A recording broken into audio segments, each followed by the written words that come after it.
కాలం సంపూర్ణమైనప్పుడు దేవుడు తన కుమారుని పంపాడు.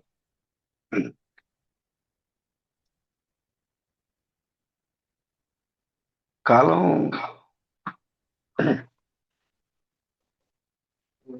ప్రతి 2000 సంవత్సరాలకు ఒకసారి సంపూర్ణం అవుతుంది. సంపూర్ణం అవటం అంటే చివరి కాలంలో సంపూర్ణం అవటం. నోవా కాలంలో కాలం సంపూర్ణం అయింది కాబట్టి దేవుడు లోకాన్ని తీర్పునిచ్చారని చెప్పారు బ్రహ్మ గారు. ఎందుకంటే వాళ్ళ యొక్క పాపమంతా కూడా భూమి మీద నిండిపోయింది. కాబట్టి ఆ కాలానికి దేవుడు వాళ్ళకి ఇవ్వాల్సినటువంటి యొక్క రక్షణ మార్గాన్ని చూపించినా కూడా వాళ్ళు అంగీకరించలేదు కాబట్టి ఇక ఆ సమయం అయిపోయింది కాబట్టి ఆ కాలాన్ని ఆ విధంగా దేవుడు ముగించారు. యేసుక్రీస్తు కాలంలో కూడా కాలం సంపూర్ణమైంది. మీరు గుర్తుందో లేదో మన దరిదాపుగా ఒక 15 సంవత్సరాల క్రితం మనం చెప్పుకున్నాం ఈ మెసేజ్. కాలము సంపూర్ణమైనప్పుడు వాక్యం శరీరధారి అయింది మన అంశం పేరు. కాలం సంపూర్ణం యేసుక్రీస్తు కాలంలో కూడా కాలం సంపూర్ణమైంది. అప్పుడు వాక్యం శరీరధారిగా వచ్చింది. అది ఏ కాలం అంటే తండ్రి కాలం. అది తండ్రి కాలం సంపూర్ణం అయిపోయింది. తండ్రి కాలం ముగించబడింది. తండ్రి కాలం సంపూర్ణమైంది. సంపూర్ణమైన కాలం అంటే అన్ని కాలాలు కలిపి ఇప్పుడు మన కాలంలో ముగించబడడం వేరు. అపోస్తులు చెప్పినట్లుగా గలతీ పత్రికలో పౌలు గారు చెప్పినట్లుగా కాలం ముగించబడడం అంటే యేసుక్రీస్తు భూమి మీదకి వచ్చినప్పుడు కన్యక కుమారుడిగా ఆయన స్త్రీతో పోల్చి మాట్లాడుతాను అక్కడ. తండ్రి యొక్క కాలం సంపూర్ణమైంది. తర్వాత 2000 సంవత్సరాల తర్వాత కుమారుని యొక్క కాలం సంపూర్ణమైంది. కాలం సంపూర్ణమైంది. వాక్యం శరీరధారిగా వచ్చింది మళ్ళా క్రీస్తు రూపంలో. మరలా పరిశుద్ధాత్మ యుగం స్టార్ట్ అయింది. ఇప్పుడు పరిశుద్ధాత్మ యుగం యొక్క ముగింపు. పరిశుద్ధాత్మ యొక్క కాలం ముగింపు సమయంలో మరలా వాక్యం శరీరధారిగా వచ్చింది. అదే ఇప్పుడు రెండవ కుమారుడు, స్త్రీగానే రెండవ కుమారుడు క్రీస్తు థామస్ కాలం ఇది. ప్రతి ప్రతి 2000 సంవత్సరాలకు ఒక ముగింపు మనం చూస్తా ఉన్నాం, సంపూర్ణత మనం చూస్తా ఉన్నాం. అది ఆ కాలం యొక్క సంపూర్ణత. కానీ ఇప్పుడు వచ్చిన సంపూర్ణత ఏంటంటే అన్ని కాలాలు కలిపి మొత్తం అన్ని కాలాలకి ఇది ముగింపు సమయం అనమాట. ఇది నిజమైన సంపూర్ణత, నిజమైన పరిపూర్ణత కాలానికి. ఇది నిజమైన ముగింపు ఇది కాలానికి. అప్పుడు తండ్రి కాలం ముగింపు, తర్వాత కుమారుని కాలం ముగింపు, ఇప్పుడు పరిశుద్ధాత్మ ఈ కాలం ముగింపు. ఇప్పుడు పెళ్లి కుమార్తె ఉన్న కాలం ఏదైతే ఉందో ఇది ఈ పెళ్లి కుమార్తె ఉన్న కాలము నిజమైన ముగింపు. నిజమైన ముగింపు కాలంలో పెళ్లి కుమార్తె ఉంది ఇప్పుడు. ఇప్పుడు అప్పుడు సంపూర్ణమైనప్పుడు వాక్యం శరీరధారిగా యేసుక్రీస్తు రూపంలో వచ్చింది. ఆ తర్వాత కుమారుని యుగంలో కాలం సంపూర్ణమైనప్పుడు వాక్యం శరీరధారిగా క్రీస్తు రూపంలో వచ్చింది. ఆ తర్వాత మళ్ళా క్రైస్తవుల యొక్క కాలం అంటే వాళ్ళు ఏదైతే తిరస్కరించారో ఈ సూపర్ చర్చ్ అనబడిన వాళ్ళు క్రైస్తవులు అనబడిన వాళ్ళు తిరస్కరించారో వాళ్ళ యొక్క కాలం తిరస్కరించబడినప్పుడు మరలా ఈ యొక్క లోకానికి దేవుడు మరలా మానవ శరీరం జరిగే లోకానికి వచ్చారు. ఇప్పుడు సమస్తానికి ముగింపు. క్రిస్మన్ గారు చెప్పారు ఒక మాట ఏమనంటే యేసుక్రీస్తు వచ్చినప్పుడు ఎవరైతే ఆ వర్తమానం తిరస్కరించారో ఆ వర్తమానాన్ని బట్టి యూదులో ఉన్న వారికి తీర్పు. ఎందుకంటే ఆ వర్తమానం యూదా దేశంలో ప్రకటించబడింది. ఇప్పుడు మొత్తం ప్రపంచం అంతా ఇప్పుడు వ్యాపించింది కాబట్టి అప్పుడు ప్రపంచం అంతా ఉంటుంది. అప్పుడు ఆయన వచ్చినప్పుడు ఆయన అక్కడే ప్రకటించారు కాబట్టి అక్కడ ఎవరైతే ఉన్నారో వాళ్ళు ఆయన ప్రకటించిన వర్తమానాన్ని బట్టి వాళ్ళకి తీర్పు ఉంటుంది. ఎందుకంటే ఆ కాలానికి వాళ్ళకి అక్కడికే అందింది వర్తమానం. కాబట్టి మిగతా విషయాలను అడిగి దేవుడు అక్కడ తీర్పు తీర్చడు. ఎందుకంటే అక్కడ తండ్రి గురించి ఆ తండ్రి ఎలా శరీరధారి అయ్యారు అనే దాని గురించి మాత్రమే తీర్పు ఉండదు అక్కడ. అది తండ్రి యొక్క కాలం యొక్క సంపూర్ణత. అలాగే ప్రతి కాలానికి కూడా దేవుడు ఆ సంపూర్ణతను ఇచ్చేది. ఇది ఇప్పుడు మనం ఉన్న కాలం నిజమైన యొక్క సంపూర్ణత. ఈ కాలంలోనే నిజమైన దేవుని కుమారులు లేదా సంఘం, పెళ్లి కుమార్తె. దేవుని కుమారులు అంటే సంఘం పరిపూర్ణంగా దేవుని యొక్క లక్షణాలతో స్వభావంతో ఈ శరీరధారిగా వచ్చింది. కాలం సంపూర్ణమైనప్పుడు దేవుడు తన కుమారుని పంపెను. అంటే యేసుక్రీస్తుకి వర్తించింది, క్రిస్మనంకి వర్తించింది, క్రిస్తు థామస్కి వర్తించింది. ఇప్పుడు కుమారులు, అప్పుడు కుమారుడు, ఇప్పుడు కుమారులు. దేవుడు తన కుమారులను పంపెను. ఇప్పుడు కాలం పరిపూర్ణంగా ముగింపు సమయానికి వచ్చింది కాబట్టి ఇప్పుడు కుమారులు వచ్చారు. అప్పుడు కుమారుడు కుమారులు వచ్చారు. ఇప్పుడు మనం అందరం కూడా ముగింపు సమయంలోనే ఉన్నాం. సంపూర్ణత కాల సమయంలోనే మనం ఉన్నాం. ఇప్పుడు యేసుక్రీస్తు గురించి, క్రిస్మనం గురించి, క్రిస్తు థామస్ గురించి కాదు. ఇప్పుడు నీ కాలంలో కాలంలో దేవుడు ఎలాగా ముగింపు పరిచర్య జరిగిస్తున్నారని తెలుసుకోవడం అనేది ఇప్పుడు నీ పరిచర్య. కాబట్టి ప్రతి తండ్రి కాలానికి ముగింపు, కుమారుని కాలానికి ముగింపు, పరిశుద్ధాత్మ కాలానికి ముగింపు, ఓ పెళ్లి కుమార్తె యొక్క కాలానికి కూడా ముగింపు. అన్నిటికీ ముగింపు ఉంది గానీ, ఆ ముగింపు సమయంలో దేవుడు శరీరధారిగా భూమి మీదకి వస్తా ఉన్నారనమాట. నాలుగవ దేవుని యొక్క నాలుగవ శరీర ఆహ్, నాలుగవ శరీర రాకడ ఇప్పుడు పెళ్లి కుమార్తె. యేసుక్రీస్తు, క్రీస్తు మరణం, క్రీస్తు తమస్సు, పెళ్లి కుమార్తె నాలుగవ శరీర రాకడ. నాలుగవ రాకడ దేవునిదిది. ప్రపంచానికి అసలు రెండో రాకడ తెలియలేదు. దేవుడు ఇప్పుడు నాలుగోసారి పెళ్లి కుమార్తె రూపంలో భూమి మీద నడయాడుతున్నాడు ఆయన. ఇదంతా పెళ్లి కుమార్తెకి గొప్ప బహుమానం బ్రదర్ ఇది. సంపూర్ణమవుతుంది. ప్రతి కాలంలో కూడా సంపూర్ణమవుతున్నది కానీ, ఆ కాలం యొక్క స్థితి సంపూర్ణమయ్యేది. కానీ ఈ కాలంలో అన్ని కాలాలు కలిపి ఇప్పుడు దేవుడు ముగింపు చేస్తున్నాడన్నమాట. అంటే మీ అందరికీ మీరందరూ అదే చెప్తున్నారు. నేను మళ్ళీ తిరిగి మళ్ళీ అదే చెప్తాను నేను కూడా. ఆ! సరే బ్రదర్ మంచిది. స్పెండింగ్ గారు సందేశంలో మాట్లాడుతున్నాను. నా వాయిస్ అర్థమవుతుంది బ్రదర్? బాగా కొంచెం గొంతు నొప్పిగా ఉందా? జలుబుగా ఉంది. బాగానే ఉందా? అర్థమవుతుంది. ఆ! హ్మ్. ఈ ఈ ప్రపంచం అంతా కూడా అంటే కృష్ణ గారి కాలం గురించే మాట్లాడుతున్నారు. నాకు అనిపిస్తూ ఉంటది. మనమే యుద్ధాల గురించి, మనమే కరువు గురించి, మనమే ఈ భయంకరమైన స్త్రీ పెత్తనం గురించి, భయంకరమైన స్త్రీలు, పురుషులు, పురుషులు, స్త్రీలు, పురుషులు, పురుషులు, పురుషులు, స్త్రీలు, స్త్రీలు ఇలాంటి ఒక లోక సంబంధమైన విచారమైన కారణాల గురించి మనం ఎక్కువగా మనం మాట్లాడుకున్నాం అనుకున్నాం గానీ, దేవుడు ప్రతి కాలంలోనూ ఈ ఈ విషయాల్ని గట్టిగానే హెచ్చరించారు. నోవహు కాలంలో జలప్రళయం రావడానికి 80% వ్యభిచారం. అంటే అక్రమ సంబంధాలు. ఆహ్, దేవుని మీద తిరుగుబాటు. కానీ ఎక్కువ భూమిని కడగాలి అన్నదానికి వ్యభిచారమే ప్రధాన కారణం మొట్టమొదటిది.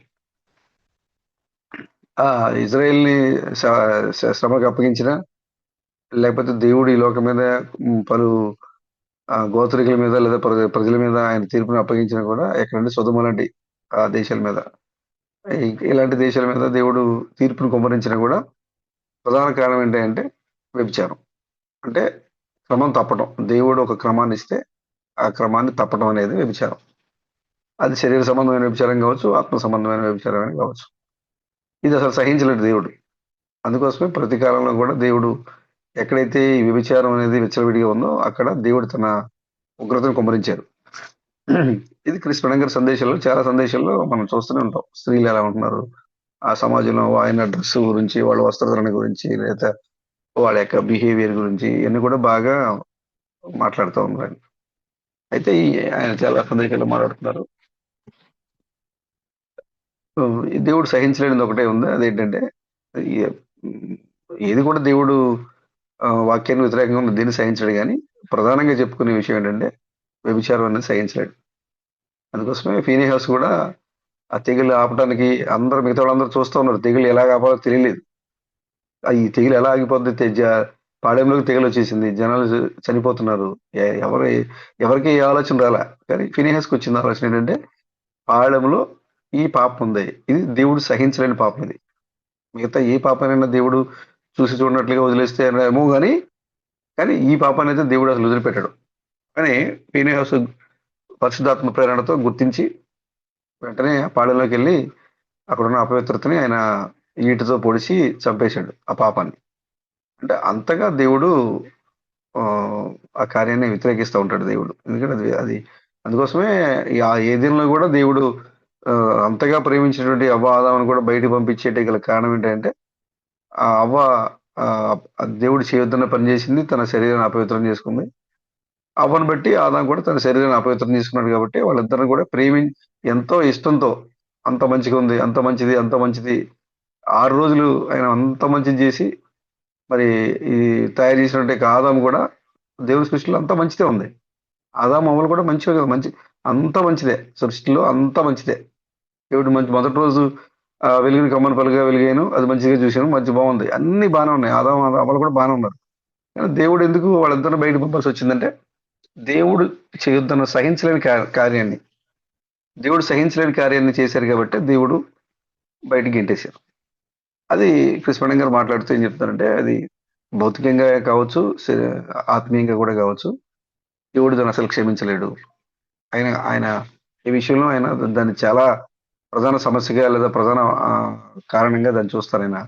అది ఏ ఏ మనుషులైనా సొదొమ లాంటి ప్రజలైనా సరే, నినివే పట్టణ ప్రజలైనా సరే, లేకపోతే ఇంకా ఎలాంటి ప్రజలైనా సరే ఆయన ఖచ్చితంగా ఆ దేశం పైకి ఆయన తీర్పుని తీసుకొనొస్తారు. దానికి ప్రత్యామ్నాయంగా వాళ్ళు కొంత తప్పించుకోవడానికి ప్లాన్ చేస్తా ఉంటారు అని మాట్లాడుకుంటూ వచ్చారు. చూడండి ఆదాం గురించి చూసినప్పుడు ఆదాము తప్పు చేశాడు. దేవుడు చేయొద్దన్న పాపానికి వ్యతిరేకంగా ఆయన పనిచేశారు. పనిచేసినప్పుడు ఆదాము ఇంతకుముందు దేవుడు వస్తా ఉంటే ఎదురుగా వెళ్ళి వందనాలు brother, God bless you brother, వందనాలు ప్రభువా ఈయన చెప్పేటువంటి ధైర్యంగా ముఖంలో ముఖం పెట్టి ఆ మాట్లాడేటువంటి యొక్క ఆదాము ఇప్పుడు ఒకసారిగా పారిపోయే పరిస్థితి వచ్చింది. ఎందుకంటే వాక్యానికి వ్యతిరేకంగా మారిపోయాడు. ఎదురుగా వెళ్ళి దేవుడికి వెల్కమ్ చెప్పేటువంటి ఆదాము దేవుని వాక్యానికి వ్యతిరేకంగా మారిపోవడం వల్ల చెట్టు వెళ్ళి దాక్కోవాల్సి వచ్చింది. దాగుచోటు దేవుళ్ళో దేవుడే కీర్తనలో దావీదు అంటారు, నా దాగుచోటు నీవే అని దావీదు అంటారు. అసలు దేవుడు మనం దాక్కోవలసింది ఎక్కడే అంటే దేవుళ్ళో దాగాల్సినటువంటి ఆదాము పాపం చేసి చెట్టు చాటును దాక్కున్నాడు వెళ్ళి. ఎక్కడ రక్షణ ఉంది ఆదానికి? దేవుళ్ళో రక్షణ ఉంది. కానీ రక్షణ ఎప్పుడైతే పాపం చేశాడో అసలు రక్షణ కావాలని అర్థమైంది దానికి. నేను దిగంబరిగా ఉన్నాను, ఇప్పుడు నాకు ఏదో జరుగుతుంది అని అర్థమైపోయింది. అలాంటి సమయంలో దేవుని ఆశ్రయించాల్సింది, కానీ గబగబా పారిపోయి చెట్టు చాటును దాక్కున్నాడు. తాగుచోటు ఆయన మార్చేసాడు, ప్లేస్ని మార్చేసాడు. నిజంగా చెప్తున్నాను, యొక్క అవసరం వచ్చినప్పుడు లేదా నువ్వు ఇబ్బందుల్లో ఉన్నప్పుడు నువ్వు ఆశ్రయించాల్సింది ఎవరిని అంటే దేవుణ్ణి. ఆదాము దేవునికి ఆ దేవునికి ఆనుకొని ఉండాల్సి ఆదాము ఎప్పుడైతే పారిపోయాడో దేవుడు దూరం అయిపోయాడు. దేవుడు సహించలేని పాపం చేశారు. సహించలేని పాపం చేసిన ఆదాము దేవుని ఎదుట ఒప్పుకోకుండా భయపడి పారిపోయి దాక్కున్నాడు. దేవుని సన్నిధిలో ఉండాల్సిన ఆదాము దూరంగా వెళ్ళి దాక్కున్నాడు. అది నేటి విశ్వాసులకు అది అలాంటి విషయం జరగకూడదు. అలాంటి కార్యాలు చేయకూడదు. వాళ్ళు ఈ భౌతిక సంబంధమైన వ్యభిచారమైన, ఆత్మ సంబంధమైన వ్యభిచారం ఏదైనా కూడా దేవుడు క్షమించలేని కార్యం ఏదైనా ఉంది అంటే, దేవుడు తన జనాన్ని లక్షల కొలది ప్రజల్ని మరణానికి అప్పగించినటువంటి స్థితి ఏదైనా ఉంది అంటే అది కేవలం ఈ వ్యభిచారం అనేది అని చెప్తున్నారు. బ్రదర్ మేము చాలా యథార్థంగా ఉంటాం బ్రదర్. అసలు ఎక్కడ కూడా మేము ఏ విషయంలో కూడా మేము తప్పు చేయం బ్రదర్. స్త్రీల విషయంలో చాలా నిందారహితులుగా ఉంటాం. వాళ్ళని వేమ చూపు చూడడం, విచారం చూపు చూడడం. ఓ మంచిది సోదరుడా. అయితే నీ ఆత్మీయ స్థితి ఏంటి? ఓకే, భౌతికంగా నువ్వు బాగానే ఉన్నావు, మరి అయితే నీ ఆత్మీయంగా నీ స్థితి ఏంటి? ఆత్మీయంగా ఎంతవరకు నువ్వు పరిశుద్ధంగా ఉండగలుగుతున్నావు? దేవుడు చెప్పిన మాట ప్రకారంగా, దేవుని వాక్య ప్రకారంగా నీవు మరి ఎంతవరకు జీవించగలుగుతున్నావు? నువ్వు శరీర సంబంధం వ్యభిచారానికి దూరంగా ఉంటున్నావు, మంచిదే సహోదరుడు సహోదరి. నువ్వు నిజంగానే దేవుడు సహించలేని దానికి నువ్వు సహించలేవు, దానికి దూరంగా ఉన్నావు భౌతికంగా. అయితే ఆత్మీయంగా ఎలా ఉంటున్నావు అంటే, నేనే ఆత్మీయంగా ప్రార్థన చేస్తున్నా, ఒక చిన్న పొరపాటు చేసినా అదే నీ దేవునికి వ్యతిరేకంగా నువ్వు వ్యభిచరించినట్లే అని చెప్తున్న వాక్యం. దేవుడు చెప్పినటువంటి మాటని ఒక్కటి మీరిందవ్వా మొత్తానికి ఎడబాటు తీసుకొచ్చింది. అలాగే నీవు కూడా దేవుని చెప్పే మాటలకి ఒక్క చిన్నదానికి కూడా నువ్వు లోబడకపోయినా అది నేను పూర్తిగా దేవుడి నుంచి ఎడబాటు తీసుకుని వస్తుంది. ఇప్పుడు దేవుడు సహించలేని దాన్ని మరి మనం సహించగలుగుతున్నామా? అది ఫిజికల్గా అయితే జయించగలిగాం, ఓకే. మరి స్పిరిచువల్గా మరి ఎలా జయించగలుగుతున్నావు? సంఘ శాఖలతో, సహోదరులతో, వాక్య వ్యతిరేకమైన వాళ్ళతో, లోక సంబంధమైన వాళ్ళతో మన పరిస్థితి ఎలా ఉంది? లేదా సంఘంలోకి వచ్చినప్పుడు విశ్వాసుల మాదిరిగా, బయటికి వెళ్ళినప్పుడు లోకస్తుల మాదిరిగా మరి ఉంటే నువ్వు ఆత్మ సంబంధం వ్యభిచారమే. నువ్వు నిజంగా ఒక స్త్రీతోనే సంబంధం పెట్టుకోని పని లేదు. ఇలాంటి పరిస్థితులు కనుక నువ్వు ఉంటే, ఆచారాలు ఆచరించినప్పుడు, లోక సంబంధమైనటువంటి కార్యాల్లో నువ్వు కలిసిపోయినప్పుడు, ఇవన్నీ కూడా క్రియల్లో, మాటల్లో, విశ్వాసంలో అన్నింటిలో కూడా నీ నిందరహితుడిగా ఉండాలని చెప్తుంది వాక్యం. అందులో ఉన్నా కూడా నువ్వు వ్యభిచారివే. నీ ఆత్మీయంగా నీ జీవితంలో కూడా నువ్వు అలా ఉన్నా కూడా నువ్వు వ్యభిచారివే. దేవుని వాక్యానికి ఇవ్వాల్సిన స్థానాన్ని నువ్వు దొంగిలించినా కూడా నువ్వు వ్యభిచారివే. ప్రార్థన చేసిన సమయంలో దొంగిలించినా కూడా నువ్వు వ్యభిచారివే. ఎందుకంటే వాక్యం అలా చెప్తుంది. వ్యభిచారి అంటే ఖచ్చితంగా దేవుడు సహించలేని మనిషి నువ్వు. కృష్ణయ్య గారు చెప్తున్నారు, నిమ్రోదు తప్పు చేశాడు, దేవునికి విరోధంగా మారిపోయాడు, రాజ్యాన్ని స్థాపించుకున్నాడు. నిమ్రోదుకి అర్థమైపోయిందంట, దేవుని యొక్క ఉగ్రత నా పైకి వస్తుంది. ఎందుకంటే నేను దేవుడి స్థలాన్ని ఆక్రమించేసాను నేను. సంఘంలో దేవుడి స్థలాన్ని నేను ఆక్రమించేశాను. నిమ్రోద్‌కి అర్థమైపోయింది. నిమ్రోద్ గోపురం ఎందుకు కట్టాడు? నిమ్రోద్ గోపురం ఎందుకు కట్టబడిందంటే కృష్ణ గారు మాట్లాడుతున్నారు. నిమ్రోద్ ఎందుకు గోపురం కట్టాడంటే ఆయన దేవుని యొక్క స్థలాన్ని ఆక్రమించాడు కాబట్టి దేవుని యొక్క ఉగ్రత ఖచ్చితంగా నా మీదకి వస్తుంది. దేవుని యొక్క ఉగ్రత నా మీదకి వస్తుందంటే భూ సంబంధంగా నేను ఉంటే కనుక ఖచ్చితంగా నన్ను దేవుడు నాశనం చేస్తాడు కాబట్టి నేను భూ సంబంధమైన వాడు కాకుండా దేవునితో సమానంగా ఉండేవాడిగా నేను ఆ స్థలంలో ఉండాలనే ఉద్దేశంతోనే ఆయన కొండలు బండలు ఇవన్నీ పెట్టి పేర్చి ఒక గోపురాన్ని కట్టుకున్నాడు నేను. ఏమొద్దు బ్రదర్, భూమి మీద లేకుండా నువ్వు ఆకాశంలోకి వెళ్ళి కూర్చుంటే అక్కడ ఆగుతావా నువ్వు? ఆ? నువ్వు ఎక్కడుంటే తప్పించుకుంటావు నువ్వు అసలు? ఎక్కడ మనం తప్పించుకోలేం. ఆమోస్లో అంటాడు ప్రభు, ఆమోస్ గ్రంథంలో చూడండి ఒకసారి 5వ అధ్యాయంలో, ఎక్కడ తప్పించుకుంటాం మనం?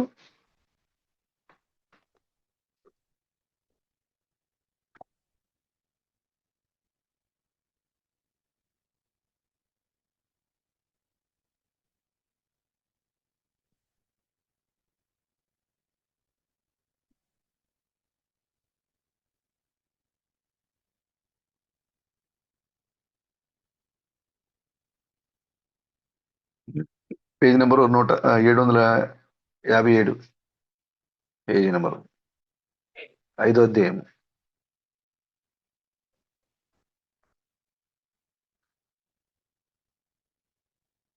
13వ వచనం చూడండి. పేజీ నెంబర్ 757, 5వ అధ్యాయము 13వ వచనం. ఇది చెడు కాలము గనుక ఈ కాలమున బుద్ధిమంతుడు ఊరుకుండును. ఇది చెడు కాలం. ఇది ఆమోస్ అంటాడు, దేవుని యొక్క ప్రవక్త ఆమోసు, పశువులు కాపరైన కృష్ణ గారు ఆమోస్ గురించి చాలా చక్కగా విషయాలు చెప్పారు. పశువుల కాపరి సంఘాన్ని ఎలా హెచ్చరించాడు, ఇజ్రాయేల్ సంఘం తప్పిపోతుంటే కొండ మీద నుంచి ఎలాగా వారి కోసం ప్రవచించాడు, వారిని ఎలా మేల్కొల్పాడు, వారిని ఎలా హెచ్చరించారు అనేది కృష్ణ గారు ఆమోస్ గురించి చాలా చక్కగా మాట్లాడతారు. ఈ ఆమోస్ మాట్లాడితే ఏమంటారంటే, ఇది చెడు కాలము, ఈ చెడు కాలంలో బుద్ధిమంతుడు ఊరుకుంటాడు అంటే అర్థం ఏంటంటే నెమ్మదిగా ఉంటాడు. ఈ చెడు కాలంలో తన యొక్క పరిస్థితి ఎంతవరకు దేవుడు చేయమని అనుమతించారో అంతవరకే ఉంటాడు. మిగతా లోకస్తుల మాదిరిగా వాళ్ళు ఉండరు. ఎవరైతే బుద్ధిమంతులు ఉంటారో వాళ్ళు అలా ఉండరు. మీరు బ్రతుకున్నట్లు కీడు విడిచి మేలు చేయడి, అలాగూ చేసిన యెడల మీరు అనుకున్న చొప్పున దేవుడును సైన్యములకు అధిపతి యెహోవా మీకు తోడుగా ఉండను. కీడును ద్వేషించి మీరును ప్రేమించుచు గుమ్మములలో న్యాయము స్థిరపరచుడి. ఒకవేళ దేవుడును సైన్యములకు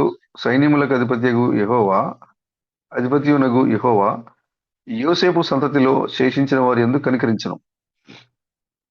దేవుడును సైన్యములకు అధిపతియునైన ప్రభువు యెహోవా సెలవిచ్చినదేమనగా, నేను మీ మధ్య సంచరింపబోచున్నాను గనుక రాజమార్గములన్నిటిలో అంగలార్పు వినబడును. వీధులన్నిటిలో జనులు కూడి అయ్యో శ్రమ అందరు. అంగలార్చుటకు వారు సేద్యగాండ్రను పిలుతురు. రోదనము చేయు నేర్పు గల వారిని అంగలార్చుటకు పిలిపింతురు. ద్రాక్ష తోటలన్నిటిలో రోదనము వినబడును. యెహోవా దినము రావాలని ఆశ పెట్టుకుని ఉన్న వాళ్ళరా మీకు శ్రమ. ఈ జనాలకు తెలియట్లేదు యెహోవా దినం రావాలంటే. వాళ్ళు ఏమనుకుంటారంటే, చాలా మందికి తెలియక యెహోవా దినం అంటే అది దేవుడు వచ్చే రోజు, అది దేవుని యొక్క రాకడ అని అనుకుంటారంట. కానీ యెహోవా దినం అంటే దేవుని రాకడ కాదు. యెహోవా దినం అంటే దేవుని యొక్క రాకడ కాదు, అది దేవుని యొక్క తీర్పు. ఆయన అంటున్నారు, ఆయన మనుషుల మధ్యలో సంచరించబోతున్నారు. ప్రభు యెహోవా భూమి మీదకి రాబోతున్నాడు. ఆయన మనుషుల మధ్యలో సంచరించబోతున్నాడు. ఆయన అప్పుడు రాజమార్గములలో అంగలార్పు వస్తుంది. ఆయన భూమి మీదకి ఎప్పుడైతే దిగి వస్తారో అప్పుడు శ్రమ. ప్రభు దినం అంటే అది నీకు సంతోషం కలిగించేది కాదు, అది నీకు దుఃఖాన్ని కలిగించేది. దేవుడు రావటం అంటే దుఃఖాన్ని కలిగించేది నీకు. అది దేవుడు ఆల్రెడీ వచ్చాడు, రక్షణ విమోచన ప్రకటించి వెళ్ళిపోయాడు. కానీ ఇప్పుడు దేవుని దినం ఉంది, ప్రభు యొక్క యెహోవా దినం ఉంది. యెహోవా దినం అంటే ఈ లోకానికి అర్థం కాకపోవడం వల్ల వాళ్ళు ఏదో ప్రభు రాకడా ఏదో సంతోషంగా ఉంటుంది, ఆనందంగా ఉంటుంది. ఆనందం సంతోషంతో బాగా మనం నవ్వుకుంటూ ఆనందంగా వెళ్ళిపోతాం. మనం అక్కడ ఆ బంగారు తోటలో మనకి 2 జగ్గులు ఎత్తాడు, నీళ్లు పోతుంటాం అని చెప్పుకుంటున్నారండి.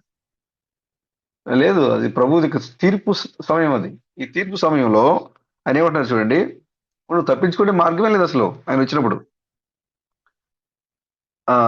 17వ వచనంలో, ద్రాక్ష తోటలన్నింటిలో రోదనం వినబడును. యెహోవా దినము రావాలని కనిపెట్టుకుని ఉన్న వాళ్ళారా మీకు శ్రమ యెహోవా దినము వచ్చుట వలన మీకు ప్రయోజనం ఏమి?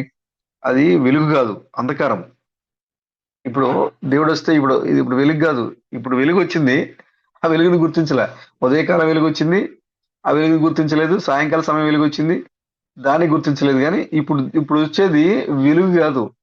ఈ లోకం మీదకొచ్చేది ఏంటి అంటే అంధకారం. ఎందుకంటే, ఎటువైపు చూసినా గూడా పాపంతో నిండిపోయింది భూమి. కాబట్టి దేవుడు ఈ లోకానికి ఏం ఏం పంపిస్తాడంటే వెలుగుని గాదు, చీకటిని పంపిస్తున్నాడాయన. ఆ చీకటి ఎలా ఉంటదంటే, తప్పించుకోవటానికి మార్గం ఉండదంట. చూడండి అక్కడ ఏం చెప్తున్నారు ఆమోసు. అది వెలుగు కాదు, అంధకారము. 19వ వచనము. ఒకడు సింహము వద్ద నుండి తప్పించుకొనగా ఎలుకబంటి ఎదురవుద్ది. ఎక్కడ తప్పించుకుంటాడు వద్ద? సింహం కనబడింది. ఏదో విధంగా తప్పించుకొని బయటకొచ్చాడు. తప్పించుకొని బయటకొచ్చేసరికి ఎదురుగా ఏం కనపడిందంట? ఎలుగుబంటి ఎదురొచ్చింది. చూడండి. వాడు ఇంటిలోనికి ఎలుగుబంటిని కూడా తప్పించుకున్నాడు. సింహాన్ని తప్పించుకున్నాడు. ఎదురుగా ఎలుగుబంటి వచ్చింది. ఎలుగుబంటిని కూడా తప్పించుకున్నాడు. తప్పించుకొని ఇంటికి పారిపోయాడు. చూడండి. వాడు ఇంటిలోనికి పోయి గోడ మీద చెయ్యి వేయగా పాము వానికి కరిచినట్టు కనుకుంటుంది. అంటే నీవు తప్పించుకోవడానికి మార్గం లేదు. సింహం కనపడిందని దాన్ని తప్పించుకున్నావు. ఎలుగుబంటి కనపడింది దాన్ని తప్పించుకున్నావు. నేను ఇంటికి వెళ్ళిపోయా కానీ ప్రశాంతంగా ఉన్నావు. ఇంటికి వెళ్ళిపోయిన తర్వాత నువ్వు గోడ మీద చేయి పెట్టావు. ఆ గోడ మీద పాము ఉంచాడు దేవుడు. ఆ పాము నేను గడిచింది. అంటే అక్కడ ఇజ్రాయెల్ని దేవుడు హెచ్చరిస్తున్నాడు. నేను తప్పించుకుంటాము. మేము చాలా నిశ్చింతగా ఉంటాము. మేము ఏ పాపంలో ఉండరు మేము. మమ్మల్ని ఎవరు ఏం చేయలేరు. మేము చాలా దూరంగా ఉంటాం. ఒక శత్రువు వచ్చినా మేము వారి నుంచి ఎలా తప్పించుకోవాలో మాకు చాలా ప్లాన్స్ ఉన్నాయి అని అనుకుంటున్నారు వాళ్ళు. ఇజ్రాయెల్ ప్రజలు. వాళ్ళు చేయాల్సిన తప్పులన్నీ చేస్తున్నారు. దేవునికి లోబడకుండా ఒకవేళ దేవుని తీర్పు వస్తే మేము తప్పించుకుంటాం అనుకుంటారంట వాళ్ళు. ప్రలాపించడానికి జనాలు కావాలి. సంతోషించడానికి జనాలు కావాలి. ఆ? ఎందుకంటే వాళ్ళు సుఖాన్ని కోరుకుంటున్నారు వాళ్ళు. మేము తప్పించుకుంటాం అనుకుంటున్నారు వాళ్ళు. అందుకోసమే దేవుడు ఆమోస్ ద్వారా హెచ్చరిక చేస్తా ఉన్నారు. ఏమనంటే అది వెలుగు కాదు అది. అది అంధకారం అది. ఆ అంధకారం ఎలా ఉంటదంటే సింహం నీకు ఎదురుగా వస్తే దాన్ని తప్పించుకొని నువ్వు పారిపోతా ఉంటే ఎలుకబంటి నీకు ఎదురవుతుంది. నువ్వు ఎలుగుబంటిని కూడా తప్పించుకొని నువ్వు పారిపోయి ఇంటికి వెళితే అక్కడ గోడ మీద చేయి పెడితే నువ్వు అక్కడ నీ కోసం మరణం రెడీగా ఉంటది. ఈ లోకంలో నువ్వు తప్పించుకోవడానికి చోటే లేదు. నువ్వు పాపం చేసి పశ్చాత్తాపడకుండా దేవుని నుంచి దూరంగా ఉండాలనుకుంటే అది నీ భ్రమే. ఇక నీ ఎన్ని ఊర్లు ఉన్నాయి చూడండి. ఇంకా ముందుకెళ్ళి ఆయన ఉరులు వడ్డీ ఉన్నాడు అంటాడు ఆయన. అంటే ఉచ్చులు పెట్టున్నాడు ఆయన. నువ్వు తప్పించుకోవడానికి లేదు. ఎక్కడ నువ్వు దేవుని చేతిలో పట్టుబడకుండా నువ్వు ఎక్కడికి వెళ్ళలేవు. ఊరి నుంచి చెప్పట్లేదు ఆయన. సింహం నుంచి తప్పించుకున్నా ఎలుగుబంటి రెడీగా ఉంది. ఎలుగుబంటి తప్పించుకున్నా అక్కడ ఇంటికాడ రెడీగా ఉంది. నువ్వు తప్పించుకోలేవు. నిమ్రోద్ అనుకుంటాడంట. నేను దేవుని యొక్క స్థలాన్ని ఆక్రమించాను. దేవుని ప్రజలను తప్పుదోవ పట్టించాను. నేను నా ఇష్టానుసారంగా నేను జీవిస్తూ, నా ఇష్టానుసారంగా ప్రజల్ని పరిపాలించాను. దేవుని ఉగ్రత దీని మీదకి వస్తది. కాబట్టి నేను గోపురం కట్టి, ఆ గోపురంలో నేను, నాతో పాటు ఉన్న ప్రజలు ఆ గోపురంలో ఉంటే గనక, దేవుడు పంపించే ఉగ్రతని మేము తప్పించుకుంటాం అనే ఒక గర్వంతో, ఒక ఉద్దేశంతో నిమ్రోద్ గోపురం కట్టాడు. అందుకే నిమ్రోద్ గోపురం కట్టబడింది. నాకు చాలా రోజులు అర్థం కాదు. ఎందుకు కట్టుకున్నాడు ఇది? నేను ఎంత ప్రభావం కలిగిన వాడిని అని కట్టుకున్నాడేమో అనుకున్నాం మనం. కానీ స్పష్టంగా చెప్తున్నారు. దేవుని యొక్క తీర్పుని తప్పించుకోవడానికి కట్టుకున్నాడంట ఆయన. దేవుని నుంచి పారిపోవాలని తప్పించుకొని ఆ నిమ్రోద్ గోపురం కట్టుకున్నాడంట ఆయన. కానీ ఆగిందా బ్రదర్? ఆ గోపురం ఆగిందా? ఆ పైకెళ్ళి ఇప్పుడు నేను దేవునితో పాటు సమానం అయిపోయాను నేను కూడా ఇప్పుడు నన్ను ఎవరు ఏం చేయగలరు? నేను కూడా ఇప్పుడు పైన ఎత్తైన ఉన్నత శిఖరం మీద కూర్చొని ఉన్నా నేను అని గర్వంతో తన ఈటిని నేను నేను దేవుణ్ణి కూడా నేను టచ్ చేయగలను అని తన చేతిలో ఉన్న ఈటిని ఆ గాల్లోకి ఆకాశంలోకి విసిరాడు. ఒక్క నిమిషం brother. నాది ఛార్జింగ్ అయిపోయింది. స్విచ్ అయిపోయినా ఉంది.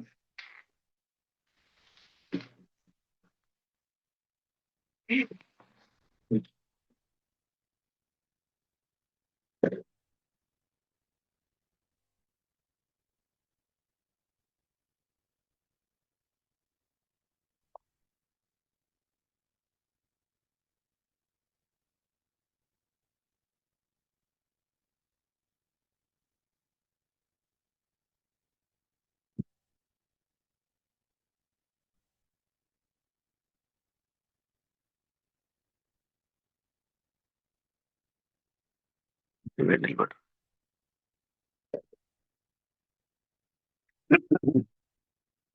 నిమ్రోదు తన తెలివితో తన జ్ఞానంతో తన మేధాశక్తితో తనకున్న బలంతో నేను దేవుడి నుంచి తప్పించుకోగలను, నేను కూడా దేవుడికి సమానం అయిపోయాను, నేను దేవుడు ఏ ప్లేస్ అయితే ఉన్నాడో నేను అక్కడే ఉన్నాను, నేను నిజంతో ఏది పైకెత్తి వీటిని మేఘాల్లో విసురుతున్నాడు తప్పించుకోవడానికి, కేవలం దేవుడి నుంచి తప్పించుకోవడానికే. ఎక్కడ దాక్కుంటాడు, ఎక్కడ దాక్కుంటాడు బ్రదర్? ఎప్పుడైతే ఆ ఈటిని ఆ మేఘాల్లోకి విసురుతున్నాడో క్షణాల్లో ఆ గోపురం కూలిపోయి నేలమట్టం అయిపోయింది, కిందికి వచ్చాడు క్షణాల్లో. తప్పించుకునే మార్గం లేదు. తప్పు చేసి ప్రవర్తించి ఇప్పుడు సైన్య కార్యాలు చేసి నువ్వు అనుకుంటున్నావేమో, ఓ సహోదరుడా సహోదరి, ఏమన్నా సహోదరా ఏమన్నా సహోదరి, నువ్వు అనుకుంటున్నావేమో దేవుడికి తప్పింది తప్పించుకుంటానని నువ్వు అనుకుంటున్నావేమో, కానీ దాంతో లేదు, దేవుడు దేవుడు తప్ప నువ్వు దాగే చోటు ఎక్కడా లేదు. నిమ్రోజు లాంటి మహామోలే భూమికి సంబంధం గోపురాలు కట్టి అక్కడ దాక్కుందో చూశారు, కానీ క్షణాల్లో దేవుడు నిమ్రోజు గోపురాన్ని కూల్చేశాడు. అంతేకాదు, భాషలు తారుమారు చేశారు. ఆ గోపురం దగ్గర జనుల యొక్క భాష తారుమారు అయిపోయింది, భాషలు తారుమారు అయిపోయింది. ఇప్పుడు దేవుడు మరలా ఒకే భాష, ఒకే దేశము, ఒకే తీసుకురాబోతున్నాం మనం. అక్కడ నిమ్రోజు కాలంలో తారుమారు అయిపోయింది. ఇప్పుడు అనేక భాషలు కలిగిన ఈ ప్రపంచంలో భాష రాబోతుంది. అది భాషగా ఉండదు. నిమ్రోజులాగా తెలిసి తప్పులు చేసి దేవునికి తెలియకుండా దూరంగా పారిపోతాం, దేవుడు తెలియదులే మనం చేయాల్సిన పనులన్నీ చేసేద్దాం అని నువ్వు అనుకుంటే ఆత్మ సంబంధమైన వ్యభిచారం చేస్తున్నాడు. ఆత్మ సంబంధమైన వ్యభిచారం చేసే నీకు ఈ లోకంలో ఎక్కడ రక్షణ లేదు, ఎక్కడా నీకు దాగుచోటు లేదు. క్రిస్పడమే నీకు దాగుచోటే ఉన్నారు. ఇప్పుడు ప్రియమైన సహోదరులారా, ఈ యొక్క సమయంలో దేవుడు సహించలేని కార్యము ఆత్మ సంబంధమైన వ్యభిచారము, శరీర సంబంధమైన వ్యభిచారం. ఒకటి ఫీనిహాసుల్లో ఉన్న మీరు కూడా సహించకూడదు అట్లా. అది మీరు భౌతికంగా అందరూ కూడా పవిత్రంగానే ఉన్నారు. ద విషయంలో గాడ్ బ్లెస్ యు. భౌతికంగా అందరూ అలాంటి పవిత్రమైన తలంపులు కలిగి ఉంటున్నాం, కానీ ఆత్మ సంబంధానికి వచ్చేసరికి నిలబడలేకపోతున్నారు, ఆత్మ సంబంధానికి వచ్చేసరికి జయించలేకపోతున్నారు. తిరుగుబడతాను, వాక్య వ్యతిరేకమైన కార్యాలు, దేవునికి లోబడకపోవటం, వాక్యాన్ని గౌరవించకపోవటం, వాక్యాన్ని చదవకపోవటం, లోకస్తులతో అంటగాగిపోవటం, ఇవన్నీ కూడా ఆత్మ సంబంధమైన విచారాలు. ఇవన్నీ కూడా కాబట్టి దేవుడు వాటిని సహించలేడు. కాబట్టి మీరు కూడా ఫినిహెస్లో ఉండి మీరు కూడా వాటిని సహించలేని వరకు ఉండాలి. ఒకవేళ వాటితో ఉండి నేను తప్పించుకుంటాను, వాటితో ఉండి నేను దూరంగా ఉంటాను, ఒక చోట కాబట్టి ఇంకో చోట నేను ఎస్కేప్ అవుతాను అనుకుంటావా? సింహం ఎదురైతే ఎలుగుబంటి ఉంది, ఎలుగుబంటి ఎదురైతే పాము ఉంది, నువ్వు ఎక్కడికి వెళ్ళావు? నిమ్రోజు అంత ఎత్తైన గోపురం కట్టుకున్నా నిమ్రోజు కూడా తను కాపాడుకోలేకపోయాడు. ఆదాము దేవునికి ఎదురుగా వెళ్ళే ఆదాము పాపం చేసి చెట్టు షాట్కెళ్ళి దాక్కున్నాడు. దేవుడు పిలిచేదాకా పిలుస్తుంటే భయపడి చెట్టు దాకా దాక్కున్నాడు. నువ్వు దాక్కోవలసింది చెట్టు చెట్టుని కాదు, నువ్వు దాగాల్సింది వాక్యం నీడలో. కృష్ణ గారు మాట్లాడుతూ ఆ బబులోను నెబుకద్నెజరు లేపాడు దేవుడు. ఎందుకంటే ఇజ్రాయేలీలకి బుద్ధి కలగటం కోసం, ఇజ్రాయేల్కి దేవుని మీద తిరుగుబాటు చేసినట్టు ఇజ్రాయేల్కి మెలుకు రావడం కోసం వారి పైకి నెబుకద్నెజరు పంపించాడు. నెబుకద్నెజరు చాలా మంచి వ్యక్తి, మంచి రాజు ఆయన బబులోనులో. అయితే ఎప్పుడైతే ప్రవక్త దానియేలు మాట విని దేవుడిని అంగీకరించాడో, దానియేలు మాట ప్రకారంగా జీవించినంతకాలం బాగానే ఉన్నాడు. కానీ ఇదంతా నా ప్రభావం, నా ఘనత అని ఎప్పుడైతే గర్వపడ్డాడో ఆయనకి వచ్చి పశువు మనసు వచ్చింది, ఆయనకి మృగం మనసు వచ్చింది. ఇదంతా నా ఘనత, ఇది నేను చేశాను, ఇది నా వల్ల అయింది, ఈ బబులోని యొక్క సామ్రాజ్య విస్తరణ నా ఘనత, నేను కాబట్టే ఇంత గొప్పగా రాజ్యాన్ని నిర్మించుకోగలిగాను నేను. నేను కాబట్టే ఆ దేశాన్ని జయించగలిగాను. నేను కాబట్టే అని అనుకున్నాడట నెబుకద్నెజరు. చివరికి ఏమైపోయాడు నెబుకద్నెజరు? పశువు మనసు వచ్చింది. అతను అరణ్యములో గడ్డి మేయాల్సి వచ్చింది పశువులాగా. తింటానికి తిండి లేక అడవిలో పశువులాగా గడ్డి మేయాల్సి వచ్చింది. అక్కడ నుండి దేవునికి కొన్ని మాటలు చెప్తున్నాడు నెబుకద్నెజరు ఆ అరణ్యంలో ఉండి. ఇప్పుడు ఆ ఆ నెబుకద్నెజరు తన తన రాజ్యం చుట్టూ 6 రథాలు పరిగెట్టేటువంటి ఒక గోడ నిర్మించాడు ఆయన. ఆయన అనుకుంటున్నాడంట, అసలు నా దేశం లోపలికి ఎవరు రారు, అసలు నన్ను తాకటం ఎవ్వరి వల్ల కాదు అని అనుకుంటున్నాడు. బబులోని యొక్క గోడలు 6 రథాలు పరిగెట్టే గోడలు. బబులోని యొక్క ద్వారాలు లోపలికి రావాలంటే చాలా భయపడిపోయేవాళ్ళంట. పెద్ద పెద్ద బండలతో ఆ ద్వారాలను ఏర్పాటు చేశారు. అనేక మంది వచ్చి ఆ ద్వారాలు తెరిస్తే తప్ప తలుపులు తీయలేని పరిస్థితి. అంత చుట్టూ తనకి రక్షణ కంచిగా నిర్మించుకున్నాడు బబులోని గోపురాన్ని, గోడల్ని. నెబుకద్నెజరు అనుకున్నాడు, నన్ను ఎవరు టచ్ చేయలేదు అసలు. నా నా గడప దాటి ఏ శత్రువు కూడా లోపలికి వచ్చేయటానికి మార్గమే లేదు. అంత పెద్ద గోడ నిర్మించుకున్నాను నేను అని అనుకున్నాడు. ఒక రోజున ఏం చేశాడు దేవుడు? తీసుకెళ్ళాడు, అరణ్యంలో పడేశాడు. జుట్టంతా లేచిపోయింది, పక్షిరాజేకల్లాగా లేచిపోయింది. తింటకి అక్కడ గడ్డి మేస్తున్నాడు పశువులాగా. పశువు మనసు వచ్చింది. కారణం, తన గొప్పతనం తను చెప్పుకుంటున్నాడు. నేను ఇంత ప్రభావం కలిగిన రాజుని, ఇంత మహిమ కలిగిన రాజుని. ఆ దేవుడు స్థానాన్ని ఆక్రమించేశాడు. దేవుడు ఊరుకుంటాడా బ్రదర్? నువ్వు ఎంత రక్షణ కోట కట్టుకుని లోపల కూర్చున్న దేవుడు ఊరుకుంటాడా? ఊరుకోడు. తన కోసం, తన సంతతి కోసం నిర్మించాడు బబులోను గోడ. బెల్షస్సర్ కూడా అనుకుంటున్నాడు, తన కుమారుడైన బెల్షస్సర్ కూడా అనుకుంటున్నాడు, నా దేశంలోకి ఎవరు వస్తారు, నా ప్రభావం ఏంటి, మీరు రండి, మన దేశంలో ఉన్న ప్రభావం మీరు చూడండి అని విందు ఏర్పాటు చేసి అక్కడ ఉన్న వాళ్ళందరూ ఆహ్వానించాడు ఆ విందుకి. సినిమా యాక్టర్లని, సీరియల్ యాక్టర్ని, ఆ ప్రధానుల్ని, దాంట్లో ఉన్న గొప్పవారిని అందరూ ఆహ్వానించాడు ఆ విందుకి. ఆయనకున్న ఒకే ఒక ధైర్యం ఏంటంటే, తాగి మత్తులే మనం పడిపోయినా కూడా శత్రువు మన లోపలికి వచ్చి మనల్ని ఏమి చేయలేడు, మనం అతనికి లోపలికి ప్రవేశించడం అతని వల్ల కాదు అనుకున్నాడు. అదొక తప్పు చేస్తే అతను చేసిన పెద్ద తప్పు ఏంటంటే, దేవుని మందిరములో దేవునికి సేవ చేయాల్సినటువంటి ఉపకరణాలని అపవిత్రం చేశాడు. బంగారు పాత్రలు, వెండి పాత్రలు, దేవుని సన్నిధిలో వాడబడిన పాత్రల్ని దాంట్లో వైన్ పోసి అపవిత్రం చేశాడు. దేవుని కోసం నిర్మాణం జరిగినటువంటి శరీరం ఇది సోదరుడా, సోదరి. దేవుని సన్నిధిలో దేవునికి సేవ చేయాల్సినటువంటి శరీరం ఇది.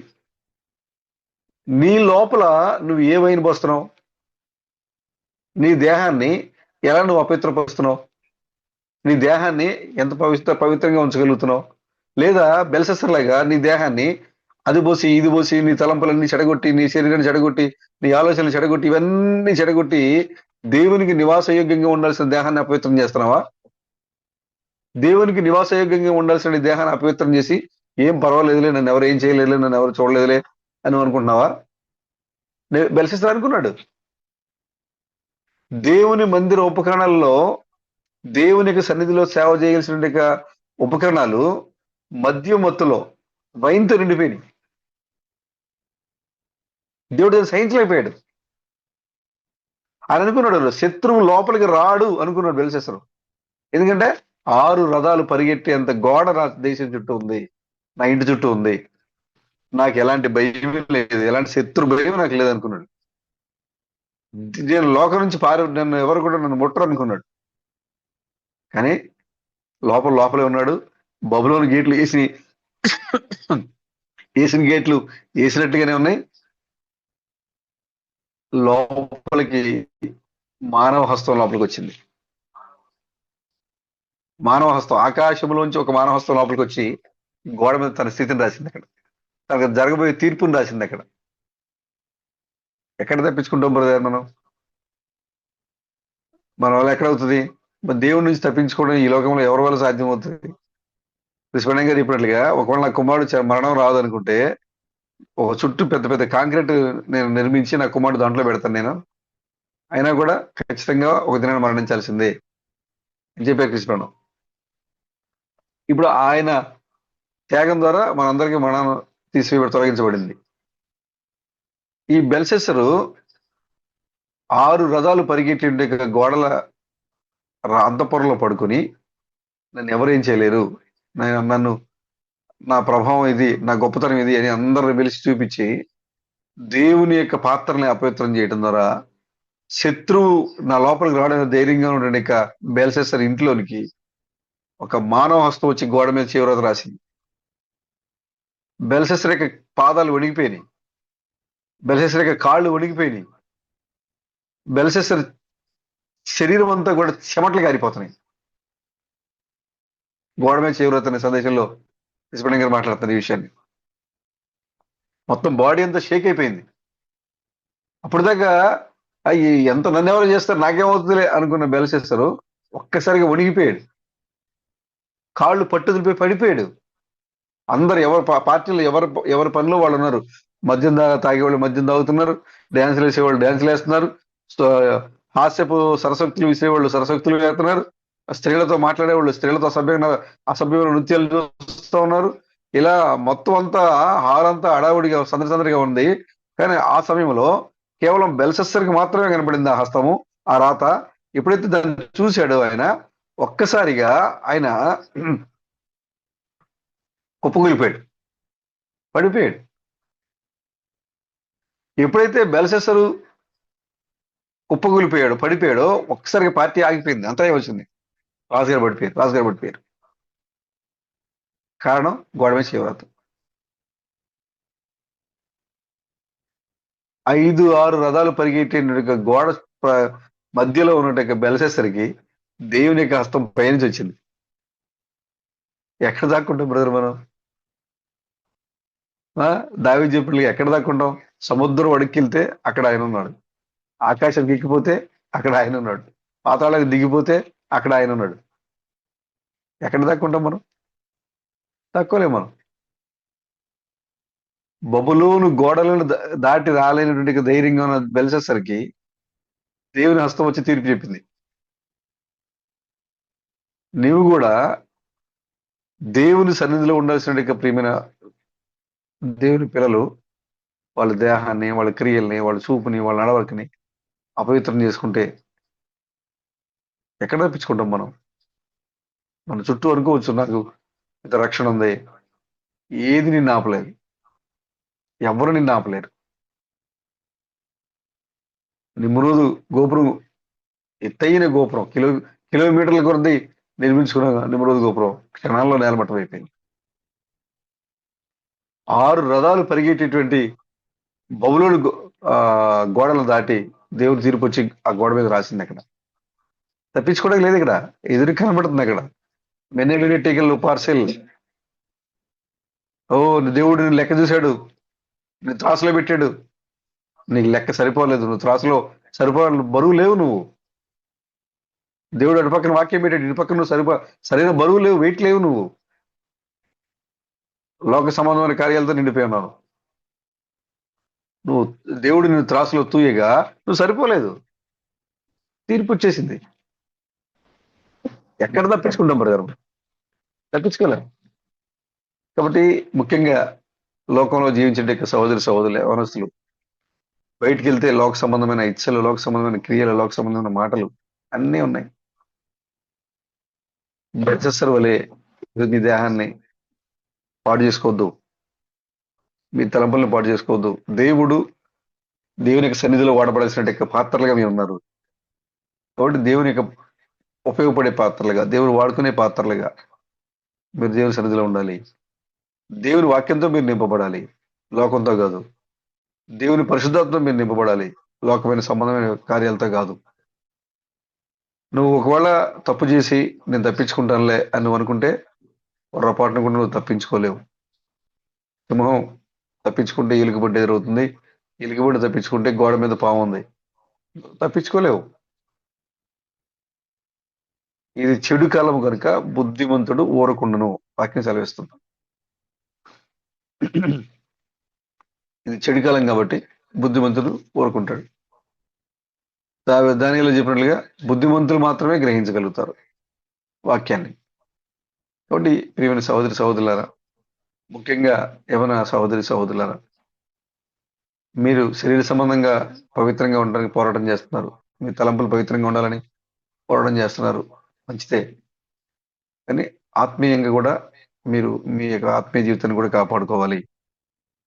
వాక్యాన్ని ఒక్క గీటు దాటినా కూడా ఆత్మీయ సంబంధం వ్యభిచారమే. ఆ వ్యభిచారాన్ని దేవుడు అసలు క్షమించలేడు. కాబట్టి దాగి మరి తప్పించుకోవడానికి మనకు అసలు స్థలమే లేదు. విశ్వనాథ్ గారు మాట్లాడతారు టైటానిక్ గురించి చెప్పారు. దాంట్లో టైటానిక్ గురించి చెప్తున్నారు. అక్కడ టైటానిక్ లో వాళ్ళు అనుకుంటున్నారంట, అసలు ఈ వాడ పగలనే పగలదు, అసలు ఈ వాడ యాక్సిడెంటే అవ్వదు, అసలు ఈ వాడ రక్షణ అనుకున్నారంట వాళ్ళు. ఎదురుగా మంచు పర్వతం వస్తా ఉంటే ఆల్రెడీ దాంట్లో ఉన్న ఒక కెప్టెన్ హెచ్చరించాడంట, మనం ఇప్పుడు మన ఇంజిన్ ని మనం సరి చేయాల్సి ఉంది, మనం ఎదురుగా ప్రమాదం ఉన్నట్టు అనిపిస్తుంది నాకు అని చెప్పంటే, ఆ మెయిన్ కెప్టెన్ అన్నట, లేదు అసలు దీనికి ఏం అవదు, అసలు ఇది చాలా రక్షణ కలిగింది ఆ వాడ ఇది అని చెప్పాడు. వాళ్ళు ఎంత గర్వంతో నిండిపోయారో, మాకు ఎవ్వరికి ఏమవ్వదు, మమ్మల్ని ఎవ్వరు ఏం చేయలేరు, ఈ వాడకే ఇటువైపు నుంచి ఎంత పెద్ద సముద్రం అల్లకొల్లలంగా మారిపోయినా కూడా, ఎంత పెద్ద పెద్ద తుఫాన్లు రేగినా కూడా ఈ వాడని ఏమీ చేయలేవు అని గర్వంతో ఉండిపోయారంట. మమ్మల్ని ఏది తాకదో అని గర్వంతో ఉండిపోయారంట. కానీ మంచులో కూరుకుపోయి నేటికి కూడా అలాగే ఉండిపోయింది అది. టైటానిక్ నేటికి కూడా సముద్రం అడుగు బాగానే ఉంది. కారణం ఏంటంటే తెలుసా మీకు? వెళ్ళి జనాలు తిరిగి చూసొస్తున్నారు తప్ప దాన్ని బయటకు తెచ్చే పరిస్థితి లేదు దాన్ని. ఎందుకు బ్రదర్? ఎందుకు ఉందో తెలుసా? దానిలో ప్రయాణించిన వాళ్ళందరూ కూడా మమ్మల్ని ఏది తాకదు, ఇందులో మేము ఉంటే మాకు ఏ రూపంలో కూడా మరణం రాదు, ఇది మాకు చాలా సేఫ్టీ వాడా అని గర్వంతో దాంట్లో ఎక్కారు వాళ్ళు. పెద్ద పెద్ద ధనవంతులు ఎక్కారు దాంట్లోకి. ఏదా బుద్ధి బ్రదర్? నిమ్రోజ్ గోపురం ఆగలేదు, కిలోమీటర్ల కొద్దున్న నిమ్రోజ్ గోపురం ఆగలేదు, టైటానిక్ ఆగుద్దా? ఆ? ఒక్కసారిగా మంచు పర్వతాలను ఢీకొని అది అడుక్కెళ్ళిపోయి నేటికి కూడా సజీవ సాక్ష్యంగా అలాగే ఉంది అది.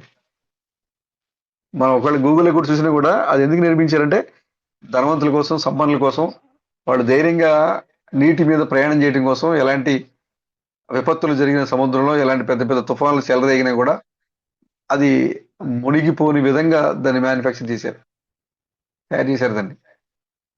కానీ దేవుడు దాని యొక్క గమ్యాన్ని మార్చాడు. అది వెళ్ళి మంచు పర్వతాలను ఢీకొని చివరికి బద్దలైపోయి అడుగు భాగానికి వెళ్ళిపోయి అలాగే ఉండిపోయింది.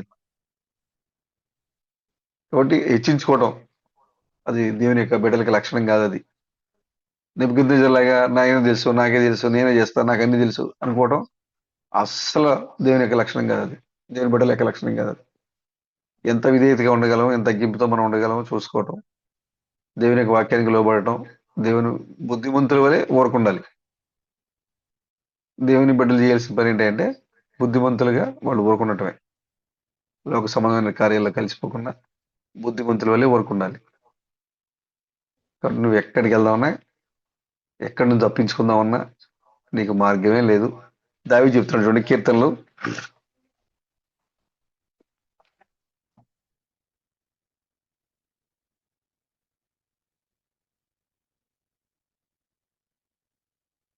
32, అతిక్రమములకు పరిహారం నొందినవాడు. 32:1, తన అతిక్రమములకు పరిహారం నొందినవాడు, తన పాపమునకు ప్రాయశ్చిత్తము నొందినవాడు ధన్యుడు. ఎప్పుడైతే మనం పాపం చేసామో, పొరపాటు చేసామో, దేవుని వాక్యాన్ని మీరేమో వెంటనే ప్రభు సన్నిధికి వచ్చి, ప్రభు నేను ఈ విధంగా చేశాను అని ఎవరైతే పశ్చాత్తాపడతారో, ఒప్పుకుంటారో వాళ్ళు ధన్యులు. తమ తప్పుల్ని దేవుని సన్నిధిలో ఒప్పుకున్న ప్రజలు ధన్యులు. ఎవరైతే అలా ఒప్పుకుంటారో వారు, 2వ వచనం చూడండి, యెహోవా చేత నిర్దోషి అనబడతారు. ఎవరైతే ప్రభు సన్నిధిలో తమ పాపాలను ఒప్పుకుంటారో వాళ్ళు నిర్దోషులు అవుతారు. యెహోవా చేత నిర్దోషి అని ఎంచబడిన వాడు ఆత్మలో కపటం లేనివాడు ధన్యుడు. ఇద ప్రేమ్ బ్రదర్ యథార్థవంతుడు, ప్రేమ్ బ్రదర్ నిర్దోషి అని చెప్పాల్సింది ఎవరంటే సతీశ్వరరావు, రాజు రమేశ్వరరావు కాదు. ఎందుకంటే ప్రేమ్ బ్రదర్ ముఖస్థుతి చేస్తే ప్రేమ్ బ్రదర్ నుంచి నాకు ఏదో లాభం దొరుకుతుంది కాబట్టి ప్రేమ్ బ్రదర్ లో ఎలాంటి కొరతలున్నా నేనైతే పొగిడేస్తా. ప్రేమ్ బ్రదర్ మంచోడు, అది యథార్థవంతుడు, నీతిమంతుడు, నిర్దోషి అని నేను చెప్పేస్తా. కానీ ఆయన భక్తి జీవితం, ఆత్మీయ జీవితం ఎలా ఉందో నాకు తెలియదు. అది దేవుడికి తెలుసు. కాబట్టి దేవుడు ఏ వ్యక్తినైతే నిర్దోషి అని చెప్తున్నారో వాళ్ళు నిజమైన నిర్దోషి, నిజమైన నిర్దోషి అని ఎంచబడిన వారు. అంతేకాకుండా వాళ్ళ ఆత్మలో కపటం లేనివారు. ఒప్పుకోవాలి ప్రభు సన్నిధిలో. మనం ఒకళ్ళు ఏదైనా పొరపాటు చేసామా, లేదా ఎవరైనా ఈ విషయంలో మనం వివక్షంగా చూపించామా, లేదా ఏదైనా జరిగిందా, అది ప్రభు సన్నిధిలో మనం ఒప్పుకోవాలి. అప్పుడు మనం ధన్యులుగా ఉంటాం. ఆత్మలో కపటం లేని వారిగా ఉంటాం. నేను మౌనునై ఉండగా దినమంతయు నేను చేసిన నా ఆర్త ధ్వని వలన నా ఎముకలు క్షీణించినవి. దివారాత్రులు నీ చెయ్యి నా మీద బరువుగా ఉండిను. నీ సారము వేసవికాలం ఎండినట్టాయను. నా దోషమును కప్పుకొనక నీ ఎదుట పాపమును ఒప్పుకుంటుని. ఇది మనం చేయాల్సింది. నా దోషమును ఒప్పుకొనక నీ ఎదుట నా పాపమును ఒప్పుకుంటుని. యెహోవా సన్నిధిని నా అతిక్రమములు ఒప్పుకొని అనుకుంటుని. నీవు నా నా పాప దోషమును పరిహరించి ఉన్నావు. కావున నీ దర్శన కాలం ముందు భక్తి గల వారందరూ నిన్ను ప్రార్థన చేయుదురు. విస్తార జల ప్రవాహములు పొరలి వచ్చినను నిశ్చయముగా అవి వారి మీదకి రావు. నా దాగుచోటు నీవే. శ్రమలో నుండి నీవు నన్ను రక్షించదవు. విమోచన గానములతో నీవు నన్ను ఆవరించదవు. ఆమె ఇది చెప్తున్నాడు అక్కడ దావీదు గారు. నేను పాపం చేశాను, నేను ఒప్పుకుంటాను. నేను పాపం చేసి నేను ఒప్పుకున్నాను కాబట్టి నీ చేత నేను ధన్యుడని పిలుచుకుంటాను. నేను ఒప్పుకోవడం వల్ల ఆత్మలో కపటం లేని వాడని పిలుచుకుంటాను. నేను వెంబడిస్తాను. ఎందుకంటే నా దాగుచోటు నీవే. ఈ లోకంలో నేను ఎక్కడా దాగి ఉండలేను. ఏది నాకు రక్షణ లేదు. గొప్ప టైటానిక్ షిప్ లో నాకు రక్షణ లేదు. నిమ్రోజు గోపురంలో నాకు రక్షణ లేదు. బబులోను గోడల మధ్యలో నాకు రక్షణ లేదు. పెద్ద రాజకీయ నాయకుల రక్షణ వలయంలో నాకు రక్షణ లేదు. ఎక్కడా నాకు రక్షణ లేదు. ఎక్కడుందంటే దావీదు అన్నట్టుగా నా దాగుచోటు నీవే. మన దాగుచోటు క్రీస్తు మన దాగుచోటు. మనం ఎప్పుడైతే అతిక్రమం దాచిపెడతామో వాడు వర్ధిలడు అంటాడు పౌలు గారు. అతిక్రమం దాచిపెట్టేవాడు వర్ధిలడు. వాటిని ఒప్పుకొని విడిచిపెట్టేవాడు ధన్యుడు. కాబట్టి ఈ చివరి సమయంలో మన సహోదరులారా, ఈ చివరి సమయంలో అతిక్రమం ఎక్కువగా ఉంటుంది సంఘాల్లో. దోషాలు, వాక్య వ్యతిరేకమైన కార్యాలు. లేదు బ్రదర్, నేను యథార్థంగా ఉన్నా. అది భౌతికంగా ఓకే, స్పిరిచువల్ గా నువ్వు ఎలా ఉన్నావు, శరీర సంబంధమైన కార్యాలు దూరంగా ఉన్నావు ఓకే, మరి ఆత్మీయంగా నీ భక్తి జీవితం ఎలా ఉంటుంది? ఇది నీవుగా పరిశీలించుకోవాల్సిన విషయం ఇది. ఎందుకంటే నీకు దేవునికి, నీ ఆత్మీయ జీవితం అనేది నీకు దేవునికి సంబంధించిన విషయం ఇది. ఇది మనకి ఎదుటోళ్ళకి కనపడదు. ఇది వాళ్ళు చెప్పడానికి. నేను చెప్తాను, నేను ఇంట్లో కూర్చొని నేను పరిశుద్ధి, నేను నీతిమంతుని అని అనుకుంటాను అని చెప్తాను మీకు. మీరు అలాగే అనుకుంటారు, ఓ ప్రజలు అలాగే ఉంటా అని అనుకుంటారు. కానీ దేవునితో వ్యక్తిగతంగా నేను ఎలా ఆయనతో నేను ఐక్యత కలిగి ఉన్నాను, నా పాపాలు నా ఒప్పుకోల విషయంలో నేను ఆయనతో ఎలా ఉన్నా, యథార్థంగా ఉన్నాను లేదా, ఆత్మలో నాకు కల్మషం ఉందా, లేకపోతే యథార్థంగా ఉంటున్నానా, ఇవన్నీ ప్రభుతో నాకున్న అనుభవాలతో తెలిస్తే నాకు. అతిక్రమములు దాచిపెడుతున్నామా, పొట్టును ఒప్పుకుంటున్నామా? అతిక్రమములు దాచిపెట్టేవాడు వర్ధిల్లడు. వాటిని ఒప్పుకొని విడిచిపెట్టేవాడు దేవుని వెంబడిస్తాడు. కాబట్టి ప్రియమైన సహోదరులారా, ఈ లోకంలో మనకి దాగు చోటు లేదు. భయంకరమైన పరిస్థితులు మనం చూస్తూ ఉన్నాము. యుద్ధ మేఘాలు మనకి కనబడుతున్నాయి. ఇటువైపు చూసిన తెగుళ్ళు మనకు కనబడుతూ ఉన్నాయి. ఈ స్క్రబ్ టైఫస్ అనేది మరింత విస్తరిస్తూ ఉంది. చుట్టుపక్కల బాగా భయపడిపోతా ఉన్నారు. ఇవన్నీ కూడా దేవుడు తాత్కాలికమైన తీర్పును పంపిస్తూ ఉన్నారు. ఇవన్నీ కూడా పెళ్లి కుమార్తెకు ఒక హెచ్చరిక. ఇజ్రాయేలు ఐగుప్తుని విడిచిపెట్టే ముందు తెగుళ్ళే వచ్చినాయి. అక్కడ ఐగుప్తు అంతా తెగుళ్ళే. వాళ్ళు తెగుళ్ళు వచ్చినాయంటే అర్థం ఏంటంటే ఇజ్రాయేల్ దేశాన్ని విడిచి వెళ్ళిపోబోతుంది అనేది సూచన. కాబట్టి ఇప్పుడు కూడా ఈ దేశం మీదకి తెగుళ్ళు ఒకదాని తర్వాత ఒకటి ఒకదాని తర్వాత ఒకటి తెగుళ్ళు వస్తున్నాయంటే, యుద్ధ భయం వస్తా ఉందంటే, జనులందరూ కూడా మరణ భయంతో వాళ్ళు గుండెలు చేతిలో పట్టుకుని వాళ్ళందరూ కూడా కూర్చుంటున్నారంటే అర్థం ఏంటి అంటే, పెండ్లి కుమార్తె ఈ లోకాన్ని విడిచి వెళ్ళిపోబోతుంది. ఇజ్రాయేలీలు ఐగుప్తు నుంచి వెళ్ళేదాకా మోషే వచ్చిన దగ్గర నుంచి, అంతకుముందు వాళ్ళకి ఆ భయం లేదండి. ఇజ్రాయెల్కి మోషే రాకముందు అసలు భయం లేదు. మోషే వాళ్ళ మధ్యలో ఉన్నాడు. మీకు విషయం తెలుసా? మోషే వాళ్ళ మధ్యలో ఉన్నాడు. కానీ మోషే వాళ్ళ మధ్యలో ఉంటే వాళ్ళకి భయం లేదు. మోషే అరణ్య మార్గానికి వెళ్ళి అక్కడ దేవుడితో కలిసి తిరిగి వచ్చిన తర్వాత, ఇప్పుడు మోషే ఆ దేశానికి వచ్చేసరికి వాళ్ళకి భయం పట్టుకుంది ఇప్పుడు. ఆ మోషే ఇక్కడ ఉన్న మోషేనే, కానీ మినిస్ట్రీ మారిపోయింది ఇప్పుడు. పరిచర్య మారిపోయింది ఇప్పుడు. ఇక్కడ ఉన్న మోషేనే ఆయన. మా యేసుక్రీస్తే కదా ఆయన ప్రేమ. ఈ ఓ చెంప చూపిస్తే ఇంకో చెంప చూపిస్తాడు ఆయన. మా మా బ్రహ్మగారే కదా ఆయన కూడా కృపా కృప కృపా కృప అని చెప్పాడు ఆయన. కృపా వర్తమానం ఇచ్చాడు ఆయన. లేదండి, ఆయన ఇల్లు ఇచ్చాడు ఇప్పుడు.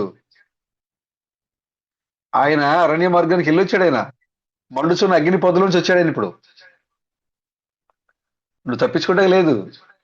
ఇప్పుడు ఈ మోషే అరణ్య మార్గం నుంచి తప్పించుకొని వచ్చినట్టు ఈ మోషే ఐగుప్తులకు అడుగు పెట్టడమే కలవరం ఐగుప్తుకి. ఆయన ఐగుప్తులో అడుగుపెట్టిన దగ్గర నుంచి కూడా, మీరు ఐగుప్తీయులు కాదు, మీరు దేవుని ప్రజలు, మీరు ఈ దేశంలో ఉండకూడదు, మీరు బయట ఉండాలి, మీరు బానిసలు కాదు, మీరు రాజకుమారులు అని చెప్తున్నాడు. మినిస్ట్రీ మారిపోయింది బ్రదర్, పరిచర్య మారిపోయింది. ఇది వాళ్ళు జీర్ణించుకోలేకపోతున్నారు. ఇంటి వాళ్ళు రాజకుమారులు, ఇంటి వాళ్ళు బానిసలు కదా. వాళ్ళు మా ఇంట్లో పని చేస్తున్నాడు, పలానా వ్యక్తి మా ఇంట్లో పని చేస్తున్నాడు. ఈ మోసే వచ్చి ఆయన దగ్గరికి వెళ్ళి వర్తమానం చెప్తున్నాడు రాత్రి. నువ్వు పనివాడు కాదు, నువ్వు రాజకుమారుడు అని చెప్తున్నాడు అనుకుంటున్నారు వాళ్ళు. మోషే ఇజ్రాయెల్తో అందరితో మాట్లాడి వాళ్ళలో ధైర్యాన్ని నింపి, మీరందరూ కూడా సమయం అయిపోయింది, ఈ లోకాన్ని విడిచి వెళ్ళిపోబోతున్నారని రాజు దగ్గరికి వెళ్ళాడు. రాజు దగ్గరికి వెళ్ళి రాజుతో మాట్లాడి, మమ్మల్ని పంపించండి, మా ప్రభు మమ్మల్ని పిలుస్తున్నారు, మేము వెళ్ళిపోతాం అని పర్మిషన్ అడుగుతున్నాడు. రాజు ఇవ్వలేదు, ఎందుకంటే దేవుని ప్రణాళిక అది. ప్రజలను కఠినపరుస్తున్నాడు. మినిస్ట్రీ మారిపోయింది. కాబట్టి మోషే తన అధికారంతో ఐగుప్తు దేశాన్ని తెగుళ్ళ చేత వణికించాడు. ఎప్పుడైతే మోషే ఐగుప్తుని వణికించాడో, ఇప్పుడు మోషే వాళ్ళందరూ అంటే రాజుతో పాటు ప్రజలందరూ కూడా, మనం నిర్గమకాండంలో చూస్తే మనకు కనబడుతూ ఉంటది. మోషే, నువ్వు ఈ దేశాన్ని విడిచిపెట్టి వెళ్ళిపో, నీకేం కావాలి తీసుకుని వెళ్ళిపో. ఎందుకంటే వాళ్ళు ఇక్కడ ఉన్నంతసేపు కూడా ఐగుప్తు కలవరమే, ఐగుప్తులో శాపాలే, ఐగుప్తులో తెగుళ్ళే, ఐగుప్తులో మరణభయమే. ఆ ఇజ్రాయేలు ఐగుప్తులో ఉన్నంత సేపు కూడా వాళ్ళందరూ మోషే యొక్క మినిస్ట్రీ, బలమైన మైటీ మినిస్ట్రీ స్టార్ట్ అయిన దగ్గర నుంచి మోషే ఐగుప్తుని విడిచిపెట్టేదాకా కూడా బైబిల్లో రాయబడింది, ఐగుప్తీయులు ప్రాణ భయంతో ఉన్నారంట వాళ్ళు, చీకట్లో. ఇప్పుడు ఈ లోకమంతా కూడా అలాగే ఉంది మరి. మోషే మినిస్ట్రీ, మూడో యాత్ర మోషే మినిస్ట్రీ స్టార్ట్ అయింది ఇప్పుడు. ఇప్పుడు యాత్రలో ఉన్నారు మనందరం కూడా ఈ ఐగుప్తులోంచి మనం బయటికి వెళ్ళిపోతున్నాం కాబట్టి ఈ భయంకరమైన తెగుళ్ళు మనం చూస్తూ ఉన్నాం, ఈ యుద్ధ వాతావరణాన్ని మనం చూస్తూ ఉన్నాం. అందరూ కూడా ఏటి నుంచి మరణం వస్తుందని చెప్పి అందరూ కూడా భయంతో ఒడిగిపోతూ ఉన్నారు.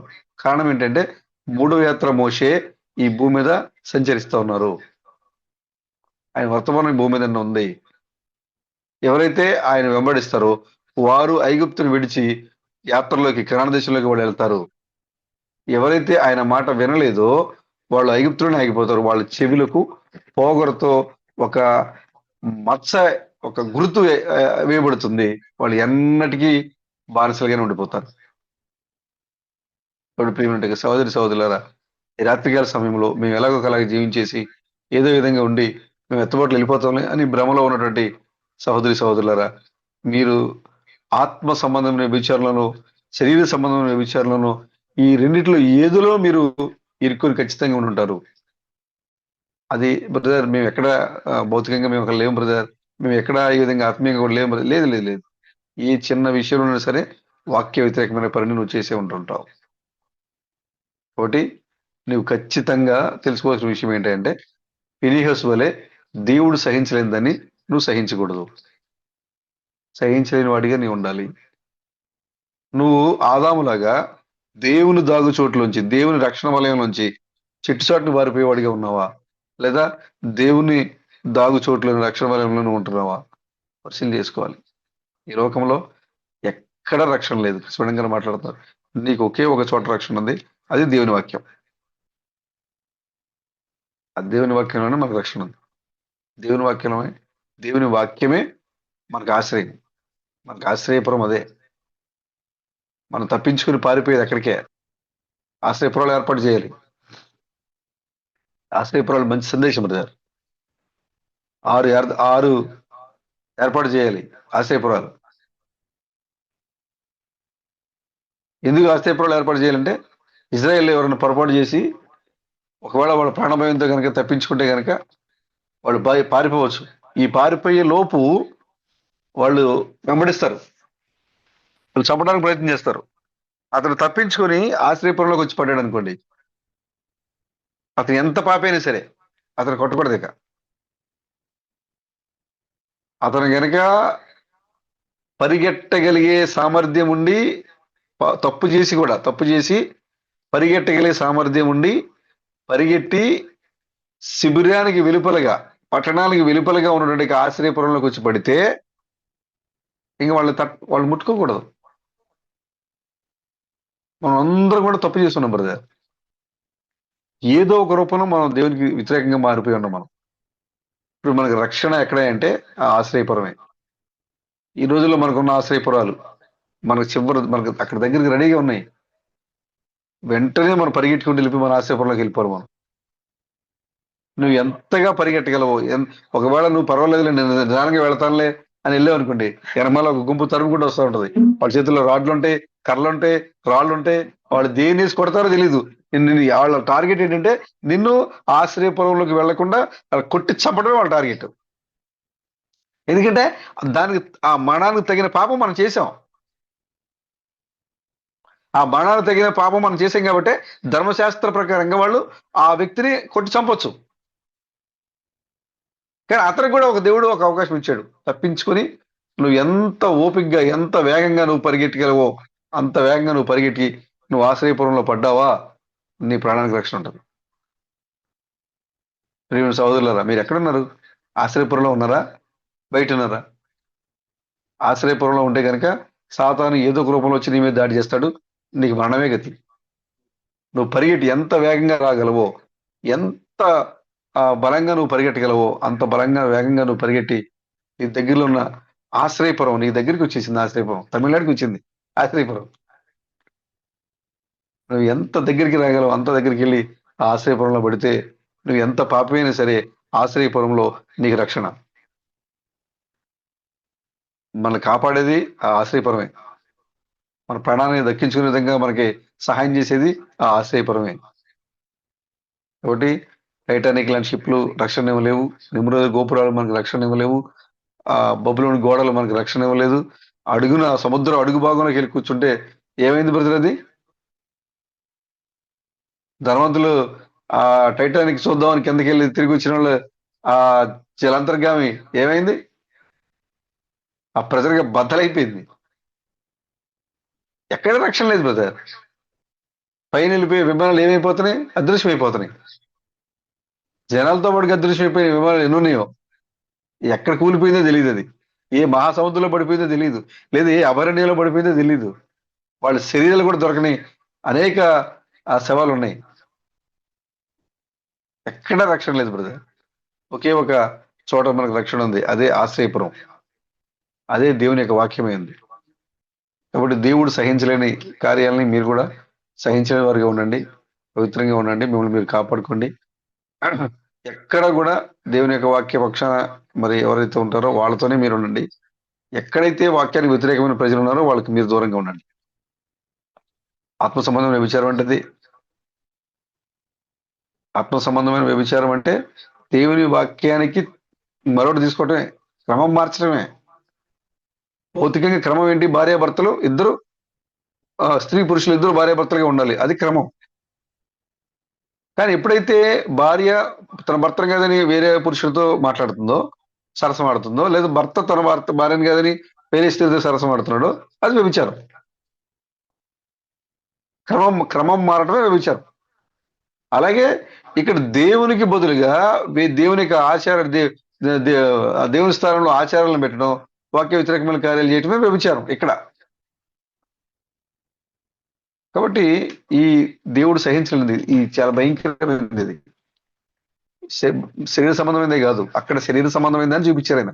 ఆదాం విషయంలో, సొదొమ విషయంలో, ఫినిహస్ దగ్గర, లేకపోతే ఇంకా మిగతా మిగతా ఆ వ్యభిచార సంబంధమైన కారణాల్లో చూడండి. దేవుడు మరణశిక్ష విధించింది ఎక్కడే అంటే, వ్యభిచారం చేస్తూ పట్టుబడితే రాళ్లతో కూడా చంపమని చెప్పాడు దేవుడు. ఆ రాళ్లతో కూడా చంపేదే విషయాలు రెండే రెండు. ఒకటి, దేవుణ్ణి దూషిస్తే, యెహోవాను దూషిస్తే రాళ్లతో కూడా చంపాలి. రెండు, ఎవరైతే వ్యభిచారం చేస్తూ పట్టుబడ్డారో వాళ్ళ రాళ్లతో కూడా చంపాలి. వాళ్ళ రాళ్లతో కూడా చంపాలి. కానీ దేవుడు అసలు సహించలేదు అదే. ప్రియమైన సహోదరి సహోదరులారా, భౌతికంగా మనము మనల్ని పవిత్రంగా కాపాడుకోవడానికి మనం ప్రయత్నం చేస్తున్నాం, కానీ ఆత్మీయంగా మనము ఏదో విషయంలో మనం ఎక్కడైతే పొరపాటు చేస్తున్నామో వాటిలన్నీ అతిక్రమాలు ఒప్పుకొని ప్రభు సన్నిధిలో, ప్రభు ఎదుట ఒప్పుకొని మనము ప్రభు యొక్క సన్నిధిలో వేచి ఉండి, ఆయనే మన దాగు చోటు, ఆయనే మనల్ని కాపాడేవాడు అని ఎప్పుడైతే మనం ఆయన మీద మనం అనుకుని ఉంటామో, ప్రభు ఖచ్చితంగా మీకు సహాయం చేయవాడే ఉన్నారు ఆయన.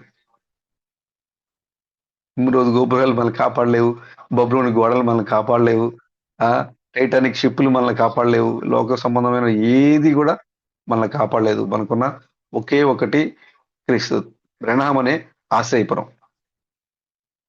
ఎంత వేగంగా నువ్వు పరిగెట్టరాగలవో అంత వేగంగా ఆశ్రయపురంలోకి వచ్చి పడండి. అక్కడ మీకు నెమ్మది, సమాధానము, మీ ప్రాణాలకి రక్షణ ఉంది అక్కడ. కాబట్టి మీరందరూ కూడా మరి భక్తితో, విశ్వాసంతో ఆ విధంగా జీవించాలని నేను కోరుకుంటున్నాను. దేవుడి ఇచ్చిన మాటలు దీవించిన కాక అందరికి వందలు పడతారు. గొంతు సహకరించట్ల, మాట బయటికి రావట్లేదు, బాగా ఆరిపోతుంది. వందనాలు సహోదరులందరికీ వందనాలు. వందనాలు బ్రదర్, వందనాలు అందరికీ వందనాలు.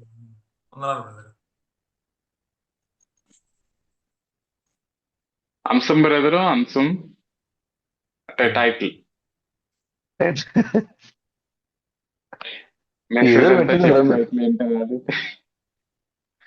ఏదో పెట్టండి మీరందరూ నేర్పర్లే కదా, కత్తిని వాడగా నేర్పర్లే కదా. సొలొమోను సౌలు దగ్గర, యోనతాను దగ్గరే ఉన్నాయంట యుద్ధ ఆయుధాలు. చూడండి, సౌలు తప్పు చేశాడు. సౌలు తప్పు చేసినా కూడా సౌలు దగ్గర ఆయుధాలు ఇచ్చాడు దేవుడు. బైబిల్ చూస్తే వాళ్ళిద్దరి దగ్గరే ఉన్నాయి ఆయుధాలు. వాళ్ళిద్దరి దగ్గర ఆయుధాలు ఉంటాయి, కానీ సౌలు వాడలేదు. మళ్ళీ ఇద్దరు చూడండి, మొత్తం శత్రువులు వచ్చి వాళ్ళ మీద దాడి చేసి, వాళ్ళు ఏం చేసి తెలిసే, ఫిలిస్తీన్లు వీళ్ళ దగ్గర కుమ్మరి వాళ్ళు, కుమ్మరి కాదు కమ్మరి వాళ్ళు. కుమ్మరి అంటే కొండలు చేస్తారు, కమ్మరి వాళ్ళు అంటే కత్తులు తయారు చేస్తారు. వీళ్ళ దగ్గర కమ్మరి వాళ్ళు లేకుండా తీసుకుని పోవాలని చెప్పి ఇజ్రాయేల్ దేశంలో కమ్మరి అనే వ్యక్తిని లేకుండా తీసుకుపోయారు. ఎందుకంటే ఆయుధాలు తయారు చేస్తారు కదా వాళ్ళు ఉంటే. అందుకోసం ఏం చేశారంటే కమ్మరి అనే వాళ్ళ దేశంలో లేకుండా చేయాలని కమ్మరిని అందరిని తీసుకెళ్ళిపోయారు. అందరిని తీసుకుపోతే ఇక దాంట్లో వాళ్ళ దగ్గర ఆయుధాలు లేవు. ఇక ఆయుధాలు పట్టుకుపోయారు, ఆయుధాలు తయారు చేసే కమ్మర్లు పట్టుకుపోయారు. ఆయుధాలు లేవు, ఇక ఇద్దరి దగ్గరే ఉన్నాయి ఆయుధాలు. ఆ దేశం మొత్తం మీద ఇద్దరి దగ్గరే ఉన్నాయి ఆయుధాలు. అది ఎవరంటే సౌలు, యోనతాను. సౌలు, యోనతాను. సౌలు వాడలేదు, కానీ యోనతానికి ఒక పనివాడు ఉన్నాడు, ఆయుధాలు మోసేవాడు.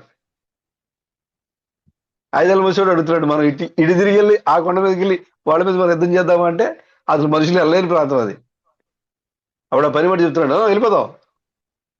అసలు ఆయన చెప్పడం ఒక సాహసం, దానికి ఆయన పక్కన ఉన్నటువంటి ఈ పనివాడు చెప్పడం ఇంకో సాహసం. వెళ్ళిపోదాం అనుకుని ఏడు ధైర్యం వచ్చింది, ఇద్దరు వెళ్ళిపోయారు. మనుషులు ఎక్కలేని కొండలు ఎక్కి వెళ్ళిపోయారంట. ఏ మనుషుడు, వాళ్ళు కూడా ధైర్యంగా ఉన్నాడు, నిశ్చింతగా ఉన్నారంట. ఈ పక్క నుంచి ఎవ్వరు మన మీద యుద్ధానికి రారు, ఎందుకంటే ఒక నరుడు అన్నవాడు ఈ పర్వతాన్ని ఎక్కిటేపు రాలేడు అనుకుంటారు వాళ్ళు. కానీ ఒక వ్యక్తి వచ్చాడు. ఏ మానవుడు వెళ్ళలేని మార్గంలోకి వెళ్ళి దిగాడు ఒక వ్యక్తి. ఎవడ ఆ వ్యక్తి ఎవరే అంటే ఎవరతాను అతని పనివాడు. ఏ మానవుడు చేయలేని ఒక కార్యం చేశాడు. ఎవరే అంటే దేవుడు క్రీస్తుగా వచ్చి మరణాన్ని జయించి సమాధి నుంచి తిరిగి లేచి మళ్ళా సజీవుడిగా బయటకు వచ్చాడు ఆయన. వాడు అనుకున్నాడు ఈ మార్గంలోకి వెళ్ళే వ్యక్తి మళ్ళా ఎప్పుడు వెనక్కి వాడు అనుకున్నాడు సాతాను. కానీ ఒక వ్యక్తి వచ్చాడు ఎవరవుతారు ఆ మరణం జయించి ఆ ఇటువైపు వచ్చాడు ఆయన. వాడు ఊహించలేదు. యుద్ధం యుద్ధం చేసుకుంటూ వెళ్ళిపోయాడు. కాబట్టి మనందరం మీ అందరి దగ్గర ఆయుధాలు ఉన్నాయిగా.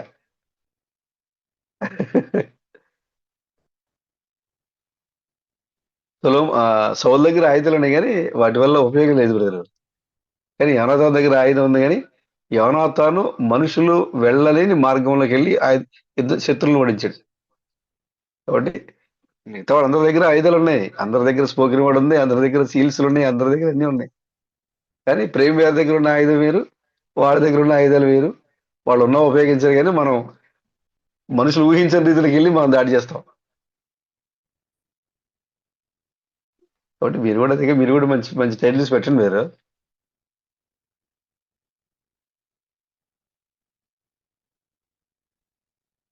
క్రీస్తు బృందం మన తాగు చోట ఉన్నారని ఇంతకుముందు చెప్పారు కదా, అది పార్ట్ 2 పెట్టుకోవచ్చు మనం కావాలంటే.